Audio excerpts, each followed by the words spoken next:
Here we go. Welcome, my brothers that are out there. Welcome to Real Talk, Real Truth with the V.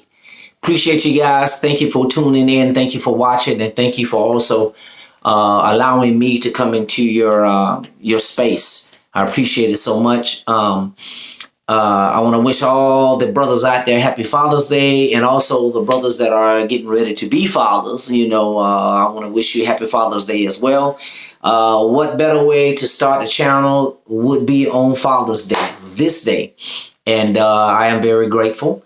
I'm very grateful because, matter of fact, in 2008, in June 14th, that's when Father's Day was. June the 14th in 2008. It was on a Sunday way back then when God dealt with me about my wife, and he told me who my wife was. But prior to that, when I was in Atlanta, Georgia, some of you may not know my testimony. When I was in Atlanta, Georgia, God dealt with me because I had been broken.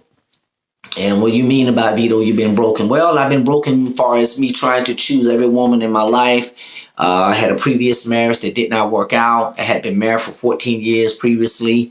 Before it was back in 2000. Back in 89 to 2003 that I was married. And of course, through the course of that marriage, we had been separated, maybe like 2 or 3 times. And then from there, the testimony was that she said that she didn't want to marry some more. That was the first time.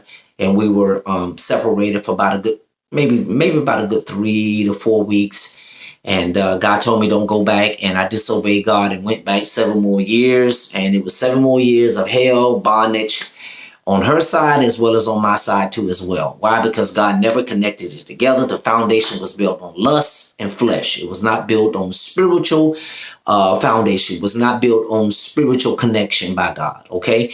So some of you may not know my testimony. Some of you may not know the things that what I had experienced and things that how God connected my wife and I right now, who my wife is now, how God connected both of us together. Of course, I was in Atlanta. I was getting my trailer loaded, and at that time, I had broke up with my ex-girlfriend, and of course, some months had went by. But at that time, when I broke up with her, I was still kind of frustrated about the relationship didn't work out because I was with her like a year and a half. I think it was like a year and a half, and from there, I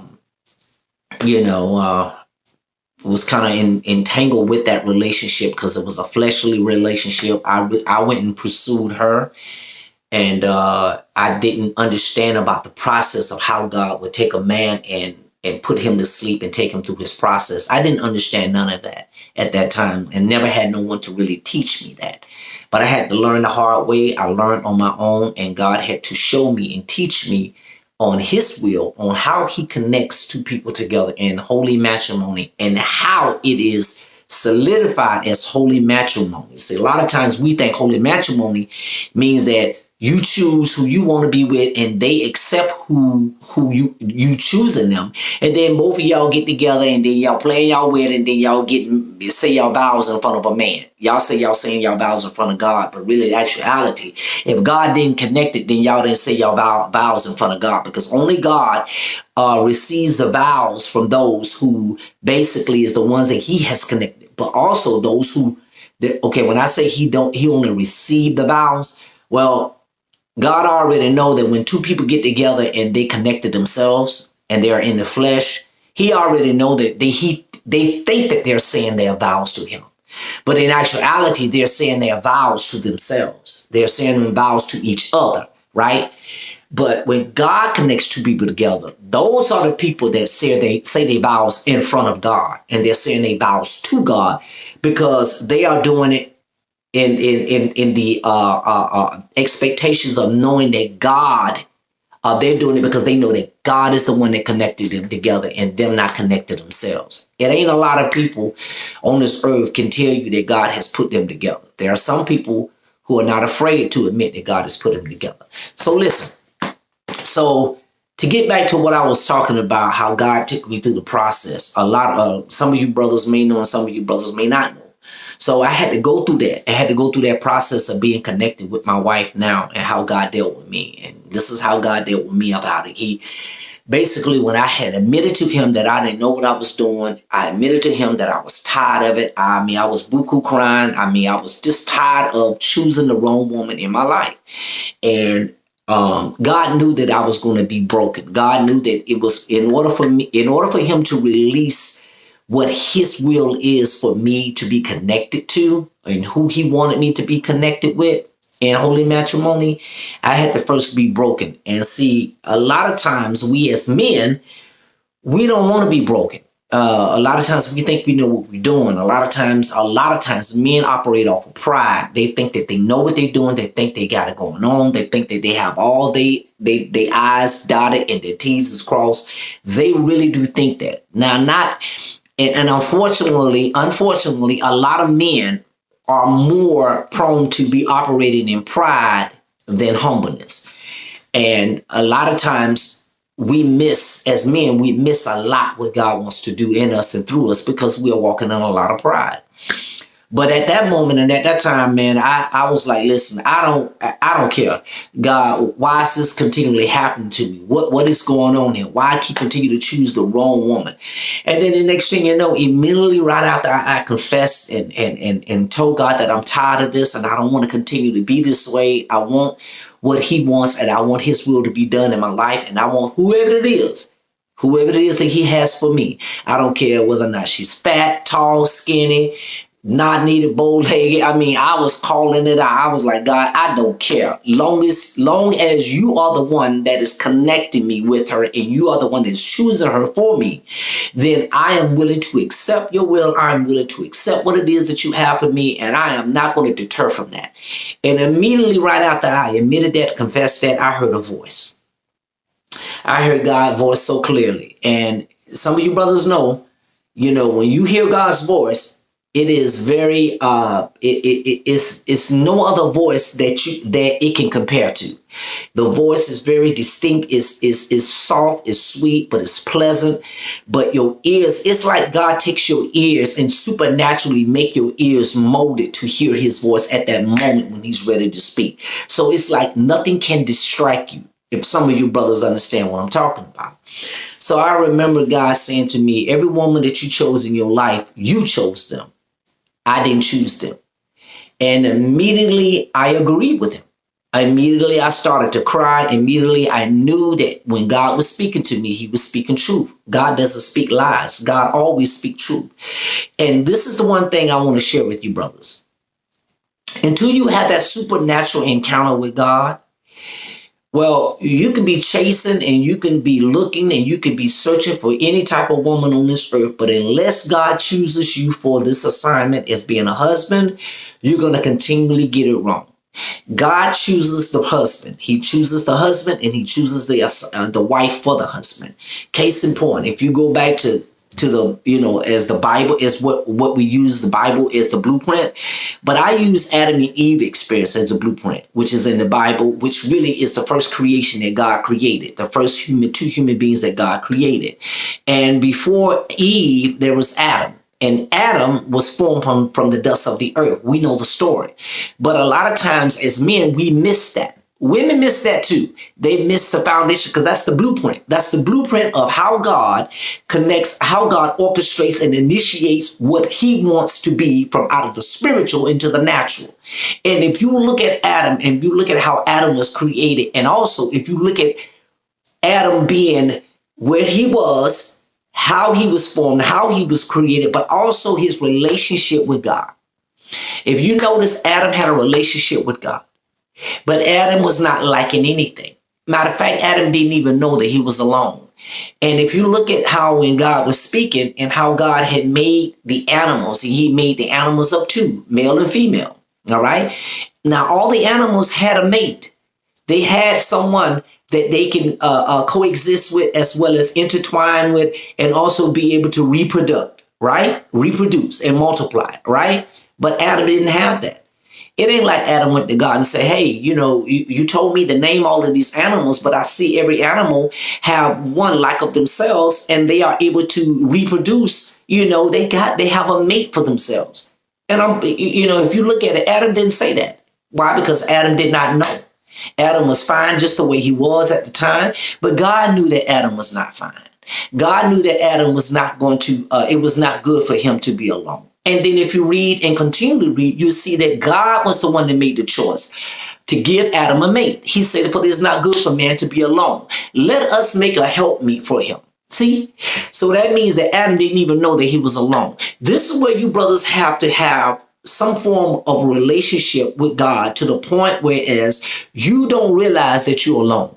You don't realize that, hey, it's not something that you got to have a woman in your life. No, God wants that process of personal relationship with him, with just you and him. That's it. He wants that relationship with you and him first. If you notice, Adam and God had that relationship first before Eve came into the picture. So that means that they had already established a relationship with each other. The man knew who he was. Adam was very secure in who he was and who he is. Matter of fact, he knew God's voice because there was no sin. There was no sin there. That means that there was relationship. There was a clear path for communication. That's what it was, a clear path for communication. All right. So when God saw that Adam was alone, and God saw that, okay, it wasn't good for him to be alone, I will make a helpmeet for him. God saw that. Number 2, you got to allow God to choose you and let you see that it's not good for you to be alone. See, God has a plan. He has a plan for your life. He has a plan for you. He has a plan for what he wants to do in you and through you, only for the sole purpose to bring glory to his name. But God is the one that chooses you for these things. But a lot of people don't understand. Now, let me get to this situation. I remember before I had my Atlanta experience, when I was in Atlanta, when God came and visited me and initiated his presence into my life at that moment when I was buku crying and just frustrated and upset. I remember asking God to choose me to be a husband because I had grabbed the revelation at that moment. You don't choose God for the assignment. God chooses you for the assignment. See how that works? If you can go and look and see the history of God in the Bible and the things how God intertwined and interacted with the human beings, God always chose the human beings. The human beings was always at a point where they feel deflated. They feel like discouraged. They didn't feel like nobody loved them.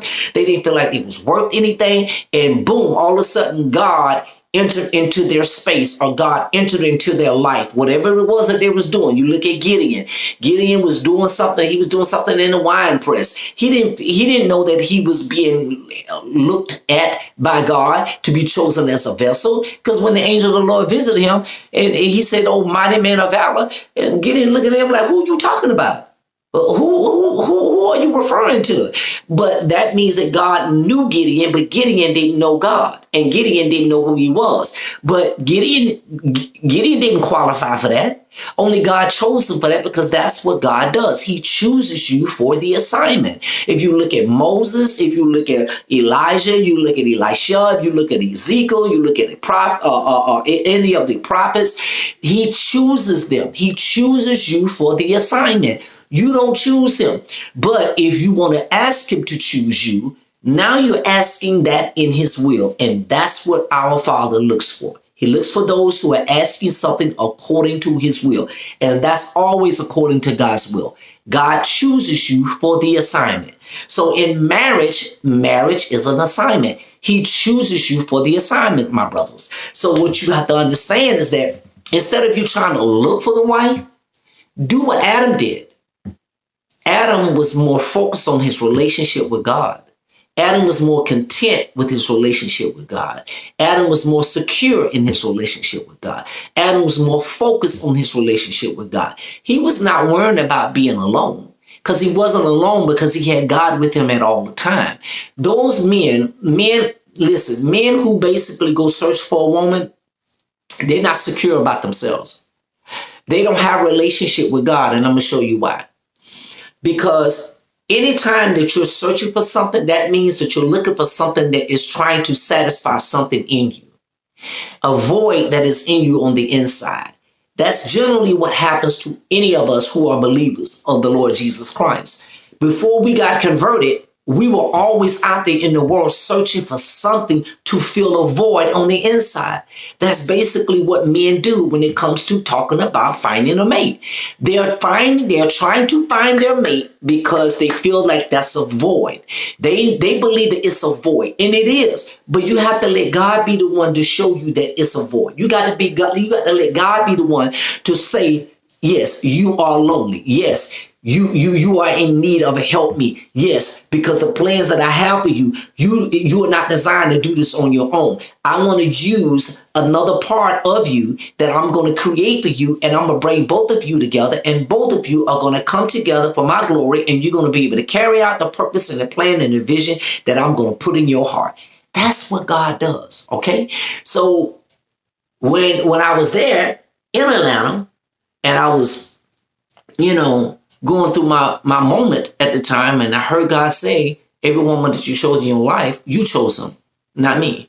And when I broke down and I said, okay, God, show me what to do. How would I know? So then I started asking questions. I was like, well, God, how would I know? How would I know it's her? Because I've been choosing them on my own, from the time that I can remember. And now you're telling me that every woman I chose in my life, you didn't choose them, but I did. Okay, God, well then show me. How would I know it's her? And then I heard God speak to me, well, the one who I has for you, you're going to feel inadequate. You're going to feel inadequate. Now, I didn't know what that meant at the time, but God, he will speak to you. And then when he will speak to you, he don't give you everything. He always give you increments. Listen, this is why it's so important to understand that to wait on God to initiate what he wants to be in your life. Some men may not be married. Some men may not be ordained to be married, or may not be chosen to be married. They may be chosen to be something else. Okay. So I don't want you to feel like and think that, because I'm talking about my process, that means that, you're going to be married one day too. No, I'm not saying that. What I'm saying is that the whole thing is this, is that God chooses marriage, and God chooses who he wants to be married. Now, some people can choose themselves. Some people can connect themselves, and sometimes some may connect themselves, and they may come into a revelation and understanding that they never did, and they repent, and the next thing you know, they give their marriage to God, and God turned their marriage around for his glory. Some people do that. All right. But I was one of those where I got tired of making them same mistakes over and over again. Okay. So that's one thing I want to kind of share with you brothers that are here. Don't be afraid to go through the process. Don't be afraid to go through the process of singleness as a man. Okay. I know it's tough. I know it's not always easy. It's not, because men are different from women when it comes to holding themselves and keeping themselves. Men sometimes have the same mentality that they feel like that they have to have somebody. They are not used to being alone. They don't like being alone. They want to get with somebody. They want that person who's got that Coca-Cola bottle figure, nice, fine, pretty, and everything. But listen, if you can understand what I've been through, when I had to trust God at that time, I really had to trust God. And God really had to really deal with me about trusting him. Because remember, I told you from the beginning that I chose all the women in my life. So that means I chose what I wanted because I liked the way that person looked. I liked the way she walked. I like her personality, but I didn't know her heart. Okay. And that's the secret. The reason why the importance of you waiting on God and you going to God and allowing God to choose you for the marriage is because God knows the secrets of the heart of a person. He knows the secrets of the heart of that woman. See, you may not see what's in that woman's heart, just like the woman may not see what's in your heart.